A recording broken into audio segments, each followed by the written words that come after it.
Hello students and welcome to my channel Anita Shiksha. और आज हम पढ़ने वाले हैं 10th क्लास की आरबीएससी की बुक गोल्डन रेस की पोएम द लोटस। ये थर्ड पोएम है। इससे पहले रिस्क पोएम और माय गुड राइट हैंड मैं आप लोगों को पूरा एक्सप्लेन कर चुकी हूँ। और अगर आप अभी तक आपने वो नहीं पढ़ी है तो आप प्लेलिस्ट में जाके उसमें उन दोनों पोएम्स को पढ़ सकते हैं। तो चलिए स्टार्ट करते हैं। The poem the lotus Toru Dutt के द्वारा लिखी हुई ये बहुत ही सुंदर कविता है जो हमें ये बताती है किस प्रकार से जो कमल का फूल है उसका निर्माण हुआ। तो इस कविता में हम ये देखेंगे कि किस प्रकार जो एक प्रेम का देवता है, जो वो क्यूपिड फूलों की देवी को कहते हैं और प्रेम का देवता लव को माना गया है, तो प्यार को माना गया है। तो लव जो है यानी प्रेम का जो देवता है वो फूलों की जो देवी है क्यूपिड, उसके पास फ्लोरा के पास जाता है और एक फूल मांगता है। और वो कहता है कि मुझे एक ऐसा फूल चाहिए जिस पे कोई विवाद नहीं हो, जो निर्विवाद हो, सुंदर हो और जिसमें बहुत अच्छी सुगंध हो और वो उच्चता में भी श्रेष्ठ हो। तो जब प्रेम का देवता फूलों की एवं वनस्पति की जो देवी है फ्लोरा के पास आया तो फ्लोरा ने उसको एक ऐसा फूल दिया जिसमें सबसे ज़्यादा तो वो खूबसूरत हो और सबसे अच्छी उसकी खुशबू हो और सम्मान में भी वो सबसे ज़्यादा श्रेष्ठ हो।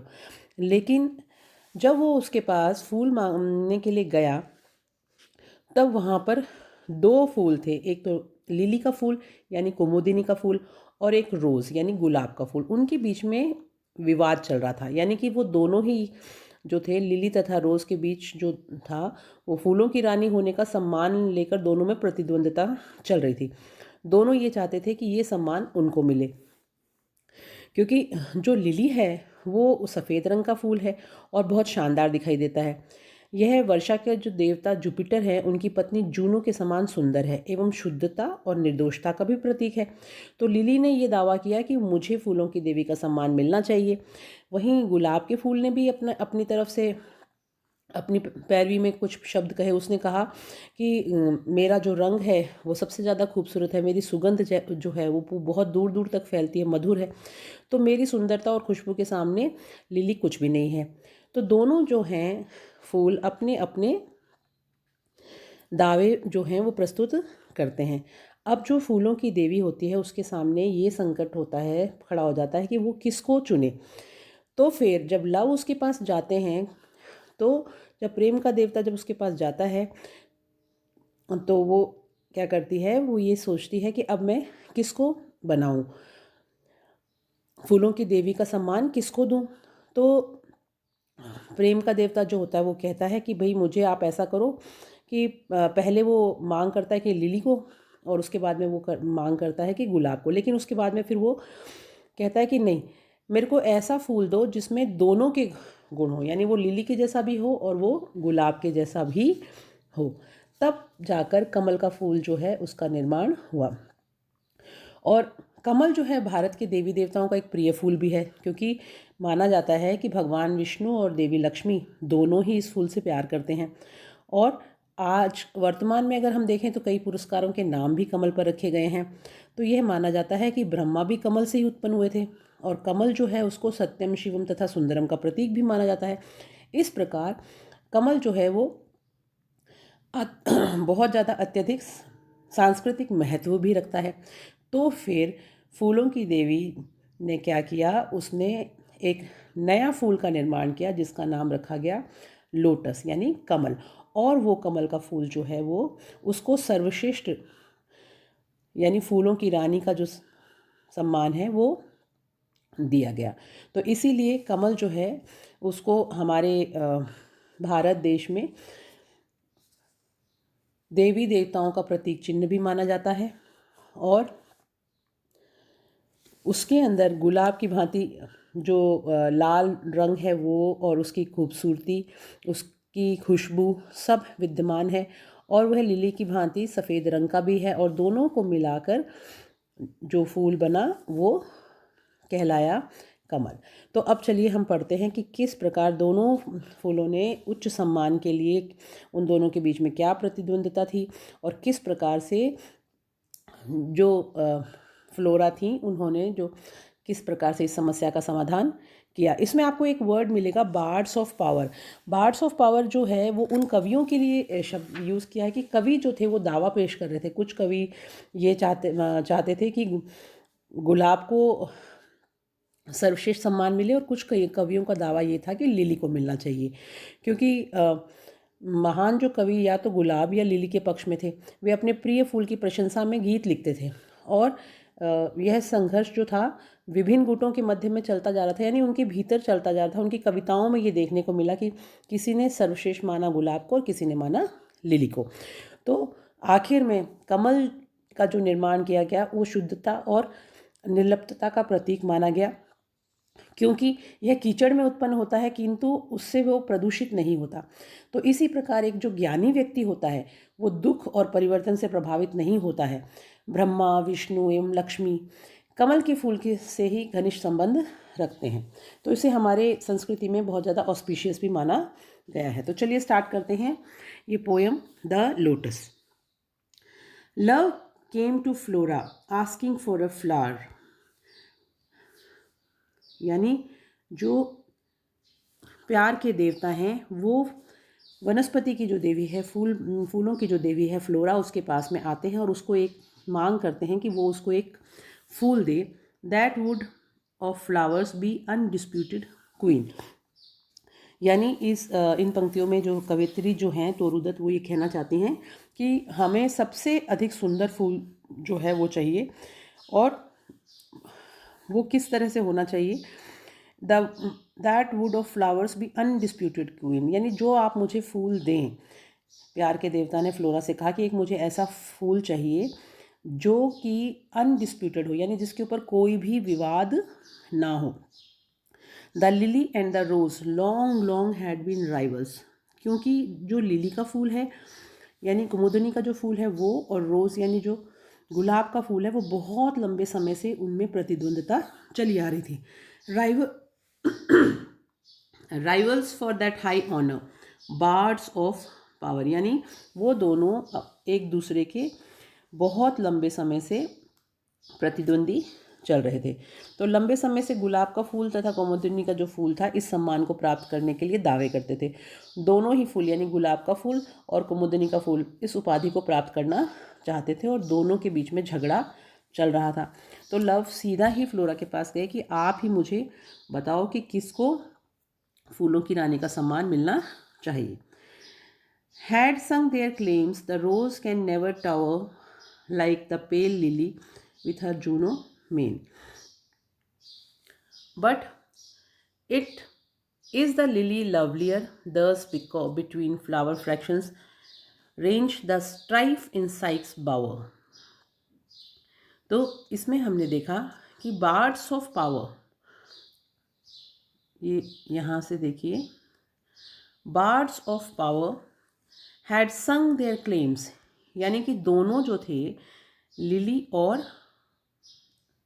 रोज दोनों ने अपने अपने दावे पेश किए थे। हैड संग देयर क्लेम्स, और वो अपने अपने दावे जो थे अपने रूप से ही प्रस्तुत कर रहे थे कि जो लिली है उसका ये दावा था कि वह सबसे ज़्यादा मेरे को उच्च सम्मान मिलना चाहिए।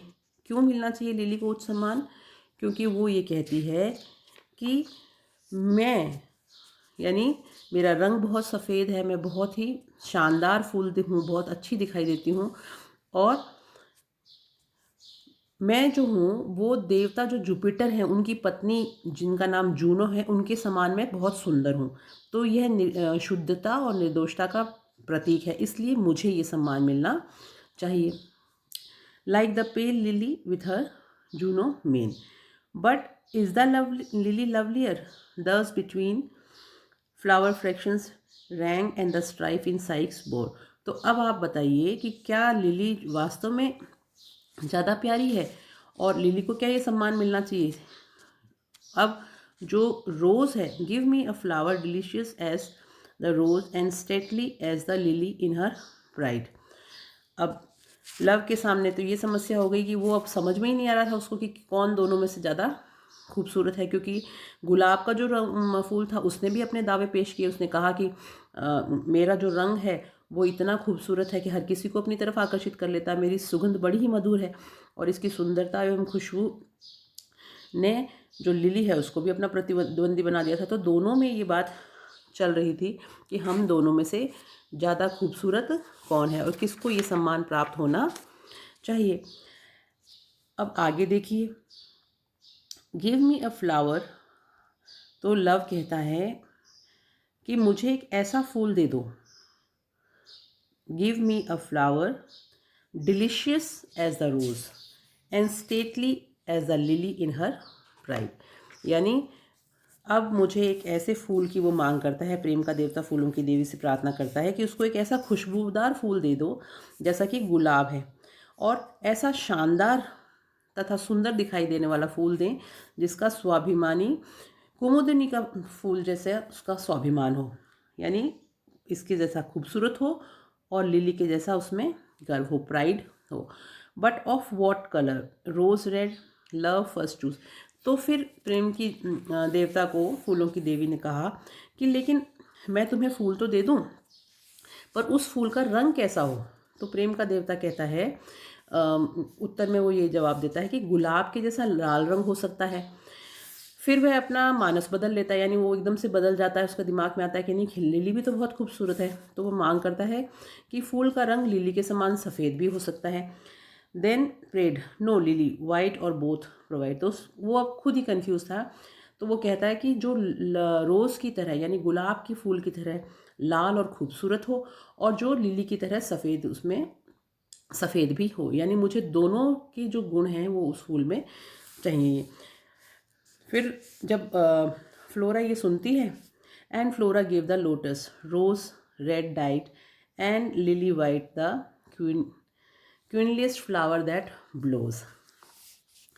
तो फिर उसने क्या, शीघ्र ही जो फ्लोरा थी उसने प्रेम के देवता के साथ बात करके वो इस निष्कर्ष पे पहुंचती हैं कि चलो ठीक है, मैं तुम्हारे को एक ऐसा फूल देती हूँ जो सर्वोच्च सुंदरता वाला फूल होगा, जिसमें दोनों ही फूलों के रंगों का मिश्रण होगा, गुलाब के फूल का और कुमुदिनी के फूल का, यानी वो लाल भी होगा और सफ़ेद भी होगा, और दोनों फूलों को मिलाने के बाद में and Flora gave the lotus rose red dyed and lily white the queenliest flower that blows. ये बहुत ही प्यारी और खूबसूरत लाइन है इस कविता की कि यानी फूलों की देवी जो थी फ्लोरा ने प्रेम के देवता को देने के लिए कमल के फूल का चयन कर लिया, यानी उन्होंने एक नया निर्माण किया कमल के फूल का, और यह समझकर कि ये सबसे ज़्यादा सुंदर फूल है। इस फूल में क्या था, गुलाब के फूल का लाल रंग भी है और कुमुदिनी के फूल का सफ़ेद रंग भी है। तो इस प्रकार से कमल के फूल में दोनों जो दावेदार थे, यानी गुलाब और लिली, दोनों की दावेदारी को पूर्ण करते हुए, दोनों को सम्मानित करते हुए फूलों की रानी ने दोनों के जो रंग थे उसको मिलाकर एक नए फूल का निर्माण किया जिसका नाम पड़ा लोटस, यानी कि कमल का फूल। तो इस तरह से जो सर्वोच्च जो शानदार रानी का जो सम्मान मिला वो किसको मिला? वो मिला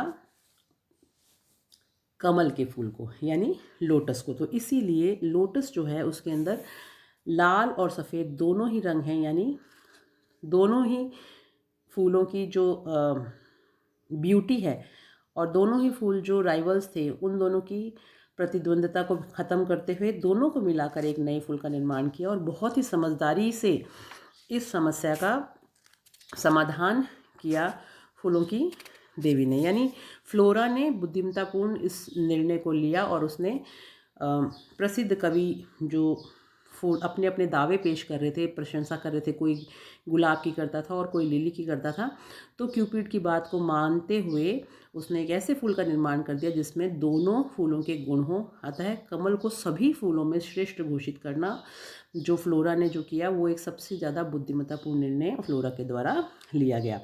तो बहुत ही प्यारी कविता हमने पढ़ी। अब इस कविता को पढ़ने के साथ साथ मैं चाहती हूँ कि आप लोग थोड़ा बहुत, जब भी कोई पोएम आप पढ़ते हैं तो उसमें आपको पोएट के बारे में नॉलेज होना बहुत ज़रूरी है। तो ये जो कविता है ये टोरू दत्त के द्वारा लिखी गई है। अब इनके बारे में भी थोड़ा बहुत हम इंट्रोडक्शन में आपको दे देती हूँ कि टोरू दत्त कैसी कवयित्री हैं। Toru Dutt is a well known poet of India whose contribution in Indian writing in English is memorable. यानी टोरू दत्त भारत की एक जानी मानी कवयित्री हैं जिनका अंग्रेज़ी में भारतीय लेखन के क्षेत्र में बहुत ही ज़्यादा स्मरणीय योगदान रहा है। Her father was a rich man of Calcutta. उनके जो पिता थे वो कलकत्ता के एक बहुत ही अमीर यानी धनी व्यक्ति थे। Her mother had a deep knowledge of the Hindu myths. और जो उनकी माँ थी उनको पौराणिक कथाओं में गहरी जानकारी वो रखती थी। This family was impressed by the glitter of the west and had embraced Christianity. अब ये जो परिवार था ये पश्चिम की जो चकाचौंध थी उससे बहुत ज़्यादा प्रभावित था और इसने ईसाई धर्म को अपना लिया था। But Toru Dutt had a deep attraction for the Indian epics and mythology. लेकिन जो टोरू दत्त हैं वो भारत के महाकाव्यों और पौराणिक साहित्य में गहरी रुचि रखती थी। इंडियन एपिक्स का मतलब होता है महाकाव्य और माइथोलॉजी का मतलब होता है पौराणिक साहित्य।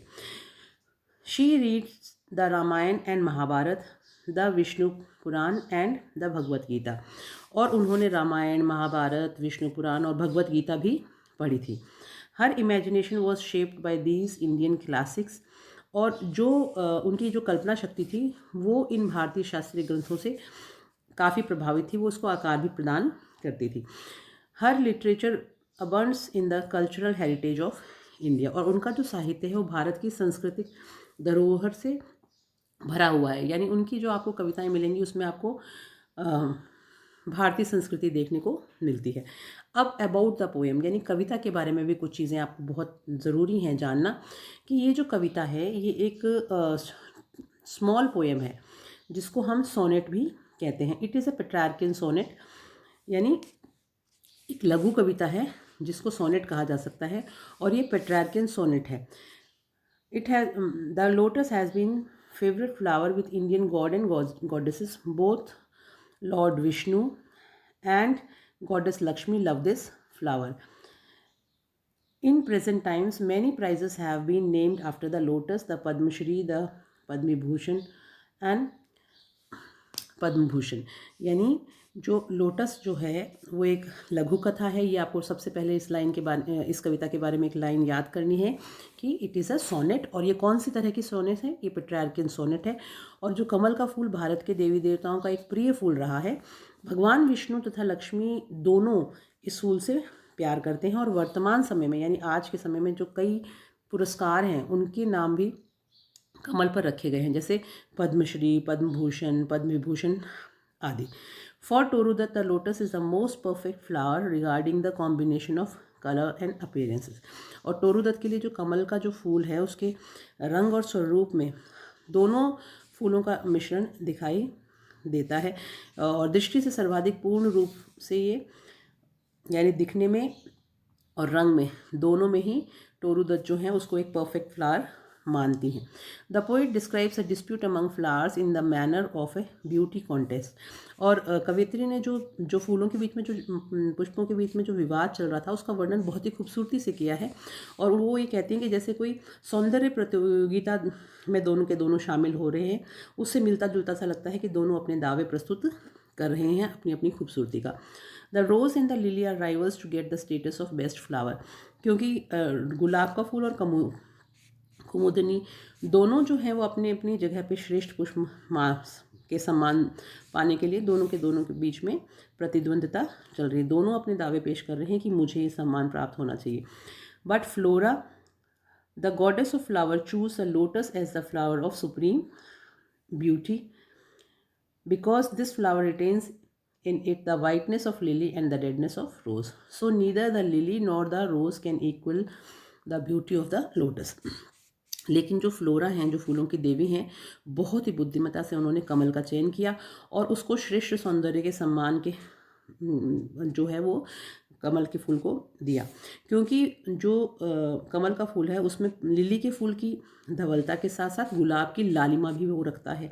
और इस प्रकार ना तो लिली और ना ही गुलाब सौंदर्य की दृष्टि से कमल की बराबरी कर सकते हैं। तो दोनों मिल के एक खूबसूरत फूल का निर्माण कर सकते हैं। तो सिम्बॉलिकली का मतलब होता है प्रतीकात्मक रूप से। The victory of the lotus is the victory of Indian culture over the western world since the lily and the rose were the western flower. अब पूरी कविता को अगर हम पढ़ें तो ये हमारे को लास्ट में देखने को मिलता है कि कमल की जो विजय है वो पाश्चात्य जगत और भारतीय संस्कृति की विजय है, क्योंकि लिली और गुलाब दोनों ही पश्चिमी फूल हैं, लेकिन कमल का फूल जो है वो भारतीय माना जाता है, वो भारतीय संस्कृति का प्रतीक है। तो इस तरह से देखें तो हमें ये समझ में आता है कि किस प्रकार से जो भारतीय संस्कृति है उसने जीत हासिल करी पाश्चात्य संस्कृति के ऊपर। तो बहुत ही प्यारी सी कविता अभी हमने पढ़ी, द लोटस। और अब हम इसके क्वेश्चन आंसर्स बाद में नेक्स्ट वीडियो में मैं आपके लेके आऊँगी। आपको एक चीज़ मैं और बताना चाहती हूँ कि सोनेट जो है वो ऐसी कविता होती है जिसमें सिर्फ 14 लाइन्स ही होती हैं, और इन 14 लाइन्स को अलग अलग 2 टाइप्स में डिवाइड किया गया है। एक शेक्सपियरियन सोनेट होती है, एक पेट्रार्कियन सोनेट होती है। तो जो शेक्सपियरियन सोनेट होती है उसमें जो राइम स्कीम होती है वो डिफरेंट होती है, और जो शेक्सपियरियन सोनेट होती है उसकी राइम स्कीम डिफरेंट होती है। ये आप लोग जब अपनी 12th क्लास पास करने के बाद में जब ग्रेजुएशन में इंग्लिश पढ़ोगे तो इसके बारे में डिटेल में आपको बताया जाएगा। तो अभी आपको सिर्फ इतना ही याद करना है कि ये एक सोनेट है। The lotus is a poem which is in the form of a sonnet. और आप एक लाइन और लिख सकते हैं कि सोनेट जो होती है वो हमेशा 14 लाइन्स की कविता होती है, और जिसमें पैराग्राफ्स के अंदर स्टार्टिंग में कोई एक मुद्दा उठाया जाता है और लास्ट की जो पैराग्राफ्स होते हैं उसमें उस मुद्दे को सॉल्व किया जाता है। जैसे इस कविता में जो लास्ट की 2 लाइनें हैं, and Flora gave the lotus rose red dyed and the lily white the queenliest flower that blows.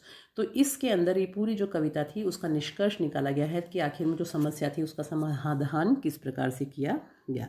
तो आई होप आपको ये जो पोएम है ये बहुत अच्छे से समझ में आ गई होगी। अब आपको इसके रेफरेंस, कॉन्टेक्स्ट, एक्सप्लेनेशन और क्वेश्चन आंसर्स मैं नेक्स्ट वीडियो में लेके आऊँगी। आप ज़रूर याद कीजिएगा। और 4 मार्क्स का क्वेश्चन आपके एग्ज़ाम में आता है जिसमें आपको रेफरेंस, कॉन्टेक्स्ट और एक्सप्लेनेशन लिखना होता है, और उसके बाद में नेक्स्ट 4 नंबर का आपका क्वेश्चन आता है जिसमें शॉर्ट क्वेश्चन के आंसर्स होते हैं। तो आप सब लोग तीनों जो कविताएं हैं उनको बहुत अच्छी तरह से पढ़िए, और स्पेशली जो क्वेश्चन आंसर्स मैंने तीनों पोएम्स के जो दे रखे हैं उनको आप अगर पढ़ लेंगे तो आप 100% एग्ज़ाम में कोई भी क्वेश्चन अगर पोएम में से आता है तो उसको अटेंड कर पाएंगे। So all the best for your board exams. आप लोग अच्छे से अपने एग्ज़ाम की तैयारी करिए, और जाने से पहले मैं आपसे रिक्वेस्ट करूँगी कि मेरे चैनल को लाइक, सब्सक्राइब और कमेंट करना मत भूलिएगा कि आपको कैसा लगा पोएम का जो मैंने एक्सप्लेनेशन आपको बताया, और अपने फ्रेंड्स के साथ भी इसको शेयर कीजिएगा। Have a nice day and thank you. Bye bye.